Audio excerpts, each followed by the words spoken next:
Well, basically po, yung nararamdaman po kasi namin mga unang complainants na nag-file noong Disyembre ay ayun nga po, parang sobrang tagal po tayong nanawagan na aksyonan yung complaint no mula sa pag-file noong Disyembre, mula sa Pebrero na talagang nagpatumpik-tumpik yung ating Senado na hindi pa nila ito na-aksyonan. And then nitong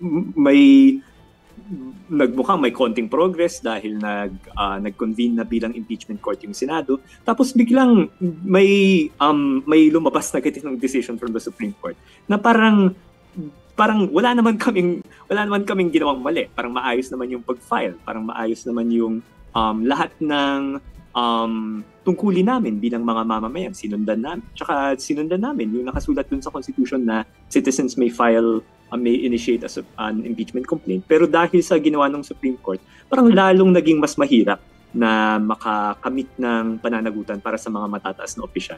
So I think bilang mga complainants, we felt na dapat madinig din yung punto de vista namin dito. And yun po, yung giniit namin ay parang yung due process na hinahanap ng marami.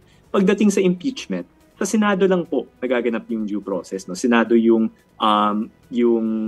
makikinig sa lahat ng ebidensya, doon po siya irepresenta. At saka Senado din po yung magbibigay na pinal na hatol po. So sa tingin namin, imbis na nga na kontra po sa mga nagsasabi na alang-alang ito sa due process, dapat ang git po namin ay kumbaga ang taong bayan yung nabawian ng due process dahil sa decision nito, and we're hoping na ma-reconsider ng Supreme Court yung kanilang naging pasya.